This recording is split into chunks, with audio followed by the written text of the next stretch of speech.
தமிழக மக்கள் அனைவருக்கும் நிறைய வணக்கம்.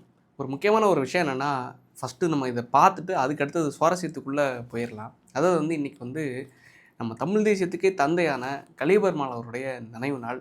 இன்றைக்கி இது யாருக்கு தெரிஞ்சிருக்குங்கிறது எனக்கு தெரியல. யாரெல்லாம் இது ஞாபகம் வச்சுருப்பாங்கன்னு தெரியல. கரெக்டாக ஒரு 3 வருஷத்துக்கு முன்னாடி எல்லாருக்கும் ஞாபகம் வந்திருக்கும். அதாவது விடுதலைன்னு சொல்லிட்டு ஒரு படத்தில் விஜய் சேதுபதி அவர்கள் நடிச்சிருந்தார். அந்த விடுதலை படத்தில் ஒரு ஒரு கதாபாத்திரம் நடிச்சிருப்பார். அதாவது ஒரு கேரக்டர். என்ன கேரக்டர்னா, வாத்தியார் கலியபெருமாள்னு சொல்லிட்டு ஒரு கேரக்டர் நடிச்சிருப்பார். அந்த வாத்தியார் கலியபெருமாள் அவருடைய நினைவு நாள் தான் இன்றைக்கி. தமிழ்நாட்டில் மிகப்பெரிய லெவலில் அறியப்பட்ட ஒரு போராளி. ஆனால் இன்றைக்கி மக்களால் மறக்கப்பட்ட ஒரு போராளி. யாருக்கும் தெரியப்படுத்தலானால தெரியல. அந்த ஒரு காரணத்தினால ஒட்டுமொத்தமாக தமிழக அரசியலை அவங்கள அந்த குடும்பத்தையே, அதாவது இதுக்கு முன்னாடி நெல்சன் மண்டேலா அவர்கள் ஒரு வாட்டி இந்தியாவுக்கு வரும்போது கலியபெருமாள் அவருடைய மகனான வள்ளுவன் அவர்களை இந்தியாவில் சந்திக்கிறாரு. ஸோ அந்த சந்திக்கிறதுக்கான வாய்ப்பு கிடைக்கும்போது, போராளிகளை சந்திக்கும்போது இவர் பகிர்ந்த ஒரு விஷயம் என்னென்னா, நெல்சன் மண்டேலா அவர்கள் பகிர்ந்த ஒரு விஷயம் என்னென்னா, நான் கூட என் ஊர் மக்களுக்காக, என் நாட்டு மக்களுக்காக தனியாக தான் நான் சிறையில் வாடினேன், தனியாக தான் நான் சிறையில் சித்திரவதைக்கு உள்ளாக்கப்பட்டேன். ஆனால் இங்கே ஒரு ஒட்டுமொத்த குடும்பமும் இந்த மக்களுக்காக, இந்த மண்ணுக்காக போராடின ஒரே காரணத்துக்காக சிறையில் வாடி இருக்காங்களே, சிறையில் தவிச்சிருக்காங்களேன்னு தெரியும்போது உண்மையிலே கஷ்டமாக இருக்குன்னு சொல்லிட்டு வியந்து பார்த்து பேசினார். இது நான் சமீபத்தில் ஒரு பிரச்சாரத்தில் ஈடுபட்டிருந்தேன். ஊர்மிளா வள்ளுவன் என்பவர் யாருன்னா, கலியபெருமாள் அவருடைய மகனான வள்ளுவன் அவருடைய மகள் தான் ஊர்மிளா வள்ளுவன் அவர்கள். இவங்களுக்காக தான் கொளத்தூர் தொகுதியில் ஸ்டாலின் அவர்களுக்கு எதிரான பிரச்சாரத்தில் நம்ம ஈடுபட்டு நம்மளும் வீடியோஸில் எல்லாம் பேசியிருக்கோம். ஆக்சுவலாக என்னென்னா, ஏன் அந்த ஒரு நோக்கம் என்னென்னா, ஸ்டாலின் அவருடைய அப்பாவான கருணாநிதி அவருடைய காலகட்டத்தில் தான் மிகப்பெரிய சித்திரவதைகளும் ஒன்றுமே இல்லாத பொய் வழக்கு போட்டு கிட்டத்தட்ட 12 ஆண்டுகள் தூக்கு தண்டனை கைதிகளாக இவங்க 2 பேரும், அதாவது ஒட்டுமொத்த குடும்பம்னா அப்பா இவங்களோட தாத்தாவான கலியபெருமாள் அவர்களையும் மகனான வள்ளுவன் அவர்களையும் ஒட்டுமொத்தமாக சிறையில் தூக்கு தண்டனை கைதிகளை அடைச்சாங்க. அதை தாண்டி கூட இருந்த நபர்களையும் ஆயுள் தண்டனை கைதிகளாக கிட்டத்தட்ட 12 ஆண்டுகள் உள்ளே தூக்கி போட்டு சித்திரவதைகளுக்கு உள்ளாக்குனாங்க. கண்ணில் சுடு தண்ணியில் மிளகா தூளை போட்டு கண்ணில் ஊற்றுறது, சித்திரவதைகளுக்கு அதை தாண்டி தண்ணியில் மூழ்கடிச்சு அடிக்கிறது, ஒவ்வொரு வாட்டியும் வெளில வரும்போது 12 தையல், 30 தையல், 40 தையல்னு சொல்லிட்டு போடுற அளவுக்கு சித்திரவதைகள். இவ்வளோ சித்திரவதைகளுக்கு உள்ளாக்கப்பட்ட நபருடைய நினைவு நாள் தான் இன்றைக்கி. ஸோ காரணம் என்னென்னா, இப்பேற்பட்ட இந்த விஷயத்தில், இந்த டாப்பிக்கில் இந்த விஷயத்த சொல்கிறது மூலமாக தான் மிகப்பெரிய ஒரு போராளியோடைய ஒரு செய்தியை மக்கள்கிட்ட கொண்டு போய் சேர்க்க முடியும். இல்லைனா இதை யாருமே பார்க்க மாட்டாங்க, புறந்தள்ளிடுவாங்க. அந்த காரணத்தினால தான் இந்த டாப்பிக்கில் நான் இதை ஃபஸ்ட்டு சொல்கிறேன். ஸோ இது சொன்னதுக்கப்புறமா உங்களுக்கு சிலருக்கு தெரிஞ்சிருக்கும்னு நினைக்கிறேன். தெரியலைன்னா தயவு செஞ்சு இன்னும் கொஞ்சம் தெரிய விரும்புகிறீங்கன்னா கொஞ்சம் கூகுள் பண்ணி, கொஞ்சம் யூடியூப்ல எல்லாம் அவங்களோட டாக்குமெண்ட்ரிஸ் எல்லாமே இருக்குது. ஊர்மிளா வள்ளுவன் அவங்களால கொடுக்கப்பட்ட இன்டர்வியூஸாக இருக்குது. கொஞ்சம் பார்த்து தெரிஞ்சுக்கோங்க. தயவு செஞ்சு அந்த குடும்பத்துக்கு இந்த அரசியலில் இருந்து, இந்த தமிழ்நாட்டு மக்கள்கிட்ட இருந்து புறந்தள்ளிட்டாங்க. ஒட்டுமொத்தமாக மறைச்சிட்டாங்க. ஸோ மறைக்கப்பட்ட அந்த வரலாறை தயவு செஞ்சு தெரிஞ்சுக்கோங்க. அவங்களுக்கு அங்கீகாரம் கொடுக்குறீங்களோ இல்லையோ, தயவு செஞ்சு 4 பேர் தெரிஞ்சுக்கிட்டிங்கன்னா அந்த வரலாறு மக்களுக்காக கடத்தப்படுங்கிறது ஒரு நம்பிக்கை. அதை நம்பி தான் இந்த வீடியோவில் பேசுகிறேன். ஆக்சுவலாக என்னென்னா, அடுத்த கண்டென்ட்டுக்குள்ளே வருவோம். அதாவது என்னென்னா, பிரதமர் ஆகும் விஜய் ஜோதிடர் ஒரு விஷயத்தை பதிவு பண்ணிட்டார். ஜோதிடர் பதிவு பண்ணனால என்னென்னமோ நடந்திருக்கு. ஜெயலலிதா அவர்களுக்கும் சரி, விஜய் அவர்களுக்கும் சரி, முதலமைச்சர் ஆக்கியிருக்காரு, என்னென்னமோ ஆக்கியிருக்காரு. அந்த ஜோதிடர் இப்போ என்ன சொல்லியிருக்காருன்னா, பிரதமர் ஆகும் விஜய் அப்படின்னு சொல்லிட்டு. உண்மையிலே விஜய் அவர்களுக்கு அவ்வளோ ஹைட், அவ்வளோ உயரம் இருக்கான்னு கேட்டால், நான் என்னோடய பார்வைக்கு நான் எப்படி சொல்கிறேன்னா, வெளிப்படையாக சொல்கிறேன், உண்மையிலே இருக்குது. அதாவது சிலர் நபர்கள் கொச்சையாக பேசுவாங்க. அதாவது என்னென்னா, இது இந்த தற்குறிகளுக்கு ஒன்றுமே தெரியாது, இந்த தற்குறிகள் ஒரு இல்லிட்ரேட்ஸு, படிப்பறிவு இல்லாதவங்க அப்படின்னு சொல்லிட்டு. உண்மையில் ஒரு விஷயத்த சொல்கிறேன். இதுக்கு முன்னாடி நகைச்சுவையாக ஒரு விஷயத்த கதை கட்டினாங்க. இல்லை, கதை கிடையாது, உண்மையிலே நடந்தது தான். தாய்லாண்டில் CM of Tamil Nadu, CM of இந்தியான்னு சொல்லிட்டு ஒரு விளாகர் பதிவு பண்ணியிருப்பாங்க. அப்போ அது என்னென்னா, இந்த தற்குறிகளுக்கு பாருங்கள், பிஎம் ஆஃப் இந்தியா தான் சொல்லணும், ஆனால் சிஎம் ஆஃப் இந்தியான்னு சொல்கிறாங்க, எந்த அளவுக்கு தற்குறிகளாக இருக்காங்க அப்படின்னு சொல்லிட்டு.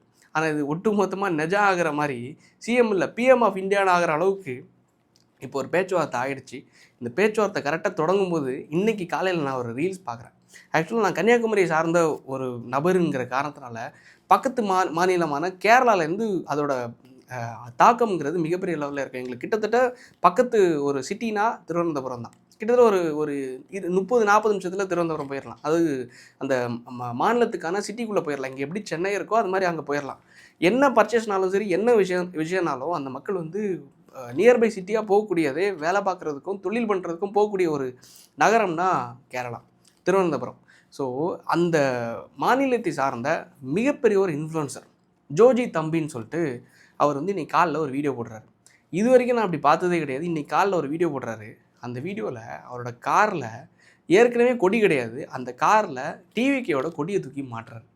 டிவிகேயோட கொடியை தூக்கி மாட்டினதுக்கப்புறமா கீழே கமெண்ட்ஸ் ஃபுல்லுமே அதாவது எப்படி தமிழ்நாட்டில் விஜய் வந்து சிஎம் ஆனாரோ அதே மாதிரி கேரளாவில் வந்து இவர் வந்து சிஎம் ஆக போகிறாரு, இவர் வந்து கேரளாவை லைக் வந்து ரூல் பண்ண போகிறாரு, அதுவும் டிவிகே சார்பா அப்படின்னு சொல்லிட்டு கீழே கமெண்ட்ஸ் எக்கச்சக்கமாக போகுது. காரணம் என்ன தெரியுமா? தமிழ்நாட்டை தாண்டி தமிழ்நாட்டை விட மிகப்பெரிய லெவலில் ஒரு ரசிகர் ஒரு ஒரு மிகப்பெரிய ஒரு கூட்டத்தை வச்சிருக்கக்கூடிய ஒரு மாநிலம்னா அது கேரளா. விஜய் அவர்களுக்காக மிகப்பெரிய லெவலில் ஒரு இம்பேக்ட் இருக்குது. உண்மையில் நான் இன்னொரு விஷயத்த பதிவு பண்ண விரும்புகிறேன். அதாவது நான் ஏன் சொல்கிறேன்னா, ஜோஜி தம்பின்னு சொல்லிட்டு அந்த இன்ஃப்ளூயன்சருடைய ஒட்டுமொத்த ஃபாலோவர்ஸ் கவுண்ட் எவ்வளோன்னு பார்த்தீங்கன்னா, ஒரு அக்கௌண்ட் என்னன்னா கிட்டத்தட்ட மோர் தென் 6 மில்லியன் 60 லட்சத்துக்கு மேற்பட்ட நபர்கள். அதுவே ஒரு குட்டி மாநிலம். அந்த குட்டி மாநிலத்துக்குள்ளே இருந்து 60 லட்சத்துக்கு மேற்பட்ட நபர்கள் வந்து பின்தொடர்றாங்க. இன்னொரு அக்கௌண்ட் கிட்டத்தட்ட மோர் தென் 2.2 மில்லியன் ஃபாலோவர்ஸ் இருக்குது. இப்பேற்பட்ட ஒரு நபருடைய முன்னெடுப்பு கரெக்டாக இந்த இவங்க வந்து பிஎம் ஆஃப் இந்தியான்னு சொன்னதுக்கப்புறமா இன்னொரு மாநிலத்துக்குள்ளே கால் எடுத்து வைக்குது. அதுவும் முக்கியமான நபர் வந்து பேச ஆரம்பிக்கும்போது உண்மையிலே யோசிக்கக்கூடிய விஷயம். நான் ஏன் சொல்கிறேன்னா, கேரளாங்கிறது இதுக்கு முன்னாடி எல்லாரும் சொல்லக்கூடிய விஷயம் என்னென்னா, அது வந்து நடிகைகளை புறந்தள்ளுவாங்க. உண்மையிலே அங்கே வந்து பெரிய லெவலில் சினிமா நடிகர்களுக்கு அங்கே வாய்ப்பே கிடையாது, சினிமா நடிகர்கள் அரசியலுக்குள்ளேயே வரமாட்டாங்க அப்படின்னு சொல்லிட்டு பெரிய லெவலில் விமர்சனங்கள்லாம் இருந்துச்சு. உண்மைதான். ஆனால் இருந்தாலும் விஜய் அவர்களுக்கு அங்கே ஒரு இம்பேக்ட் இருக்கான்னு கேட்டால் 100க்கு 500% அங்கே இம்பேக்ட் இருக்குது. நம்ம பேசுகிறது தமிழ் மொழி, அவங்க பேசுகிறது மலையாளம்ங்கிற ஒரு மொழி. ஸோ நம்மளுடைய கண்டென்ட் அங்கே போய் சேருமான்னு கேட்டால் கிடையாது. கரெக்டாக அங்கே பீமாப்பள்ளின்னு சொல்லிட்டு ஒரு இடம் இருக்குது. திருவனந்தபுரம் அந்த சிட்டிக்கு பக்கத்தில் பீமாப்பள்ளின்னு சொல்லிட்டு ஒரு இடம் இருக்குது. அந்த பீமாப்பள்ளியில் நானும் என்னோடய அப்பாவும் அண்ணனும் எல்லாருமே எங்களோட கடை நடத்திட்டு இருக்கோம்ல, பேக்கரி. ஸோ அதுக்காக பொருட்கள் எடுக்கிறதுக்காக ஒரு பர்ச்சேஸ், அதாவது எங்களுக்காக தனிப்பட்ட முறையில் போன பர்ச்சேஸ் எல்லாம் முடிச்சுட்டு பொருட்கள் எடுக்கிறதுக்காக போகும்போது ஒரு கடைக்கு போகும்போது வெளில 2 பேர் பியூர் அண்ட் பியூர் மலையாளம் தான் பேசுகிறாங்க.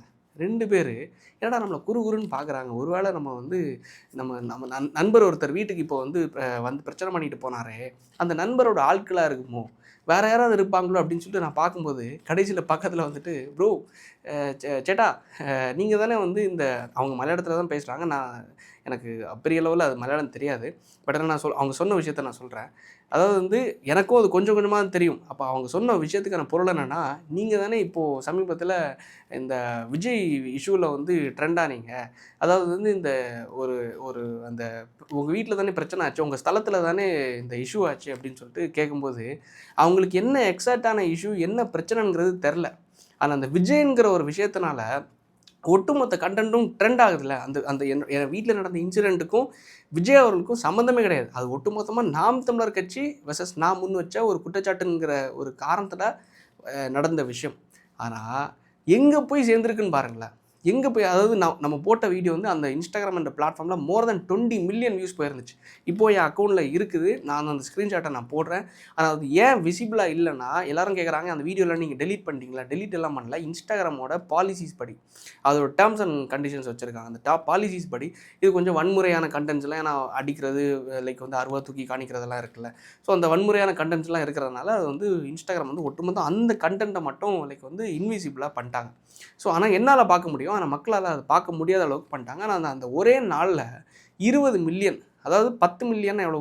1 கோடி பேர். 1 மில்லியன்னா 10 லட்சம், 10 மில்லியன்னா 1 கோடி பேர், 20 மில்லியனா கிட்டத்தட்ட 2 கோடி மக்கள் அந்த வீடியோ பார்த்துருக்காங்க. ஸோ இது பார்த்தது அங்கேயும் போய் இம்பேக்ட் ஆகிருக்கு. அது விஜய் என்கிற ஒரு பர்சன் மூலமாக போயிருக்கு அப்படிங்கிற ஒரு விஷயம் தெரியும் போதும் இன்றைக்கி அதோட இம்பேக்ட் அங்கே போய் இந்த பர்சன்னால் அங்கே வந்து ஒரு இன்ஃப்ளூயன்சர் இன்றைக்கி வந்து அது, ஏன்னா ஒட்டுமொத்தமாக சோஷியல் மீடியா வந்து இந்த 2026 தேர்தலில் நம்ம தமிழ்நாட்டில் மிகப்பெரிய ஒரு ரோலை ப்ளே பண்ணியிருக்கு. நம்ம இன்ஸ்டாகிராமில் பேசினது, நம்ம யூடியூப்பில் பேசினது, நம்மளை மாதிரி இருக்கக்கூடிய பல இன்ஃப்ளூயன்சர்ஸ், பல கண்டென்ட் கிரியேட்டர்ஸ், பல பொலிட்டிக்கலாக பேசக்கூடிய நபர்கள் இன்ஸ்டாகிராம்லேயும் சோஷியல் மீடியா ஃபேஸ்புக்லேயும் யூடியூப்லேயும் பேசின விஷயங்கள் பெருவாரியாக போய் சேர்ந்துருக்கு. பெருவாரியாக ஷார்ட்ஸ் எல்லாமே அவ்வளோ ரீச்சாக வாட்ஸ்அப் குரூப்புகளில், அதை தாண்டி வந்து ஒவ்வொருத்தவங்களோட ஸ்டேட்டஸில் நம்ம வீடியோவில் இங்கே ஒரு 20 லட்சம் பேர் யூடியூப்பில் பார்க்குறாங்கன்னு வைங்களேன், இல்லை ஒரு 10 லட்சம் பேர் நம்மளோட ஷார்ட்ஸை யூடியூப்பில் பார்க்குறாங்கன்னு வைங்களேன். இதில் ஒரு பாதி ரீச் எங்கே போகுதுன்னா வாட்ஸ்அப்பில் டவுன்லோட் பண்ணி வாட்ஸ்அப்பில் அனுப்புகிறாங்க. வாட்ஸ்அப்பில் அனுப்புறது ஸ்டேட்டஸாக வைக்கிறாங்க, குரூப்புகளில் ஷேர் பண்ணுறாங்க. ஸோ உங்களுக்கு எவ்வளோ வியூஸ் போகுதுன்னு உங்களுக்கே தெரியாது, என்ன இம்பேக்ட் நடக்குதுன்னு நம்மளுக்கே தெரியாது. அந்த இம்பேக்ட் தான் இன்றைக்கி. ஏன்னா ஒரு விஷயம் சொல்கிறேன், விஜய்ங்கிற ஒரு பர்சன் எல்லாருக்கும் தெரியப்பட்ட நபர் கரெக்டாக. கிராமத்தில் தெரியப்பட்ட நபராக, கிராமத்தில் அந்த அந்த நபருக்கு அவ்வளோ செல்வாக்கு இருக்கான்னு கேட்டால், ஜஸ்ட்டு விஜயை டிவியில் பார்த்துருக்காங்க அவ்வளோதான். உண்மையில் செல்வாக்கு இருக்கா, அவர் கிரவுண்டில் பண்ணியிருக்கான்னு கேட்டால் கிடையாது, மக்களுக்கு தெரியாது. ஆனால் ஏன் அந்த இம்பேக்ட் கிரவுண்ட்லேயும் போய் சேர்ந்துருக்கு? ஏன் அந்த வீட்டில் இருக்கிற வயதான பாட்டிங்கிட்டேயும் அம்மாக்கிட்டேயும் போய் சேர்ந்துருக்கு? இந்த சோஷியல் மீடியா பிளாட்ஃபார்ம் மூலமாக அவர் பேசின கண்டென்ட்ஸ், அவருக்காக பேசப்பட்ட கண்டென்ட்ஸ், மாற்றம் வேணும்னு சொல்லிட்டு நபர்கள் பேசப்பட்ட கண்டென்ட்ஸ் எல்லாமே சின்ன சின்னதாக வெட்டி வெட்டி அனுப்பி அனுப்பி அனுப்பி அனுப்பி அவங்களுடைய வாட்ஸ்அப், அவங்க யூஸ் பண்ணுறது என்னது வாட்ஸ்அப், ஃபேஸ்புக், அங்கே போய் சேர்க்கப்பட்டது மூலமாக தான் மிகப்பெரிய லெவலில் நமக்கு மாற்றம் வேணும். திமுகவோட அரசாங்கத்தில் இவ்வளோ பெரிய அராஜகம் நடக்குது, மக்களுக்கு இவ்வளோ பெரிய வட்டூழியங்கள் நடக்குது, சின்ன பிள்ளைங்களுக்கு பாதுகாப்பு இல்லை, பெண் பிள்ளைங்களுக்கு பாதுகாப்பு இல்லை, வெளியே போனால் கஞ்சா இருக்குது, எல்லா ட்ரக்ஸும் இருக்குங்கிற எல்லா விஷயமும் தெரிய வந்ததுக்கப்புறமா தான் மிகப்பெரிய, நானே எதிர்பார்க்கல இவ்வளோ பெரிய ஸ்வீப்பு 108 தொகுதிகளை பிடிப்பாங்க, இவ்வளோ பெரிய ஸ்வீப்பை அடிப்பாங்கிறது உண்மையில் நானும் எதிர்பாராமல் நடந்த ஒரு விஷயம்.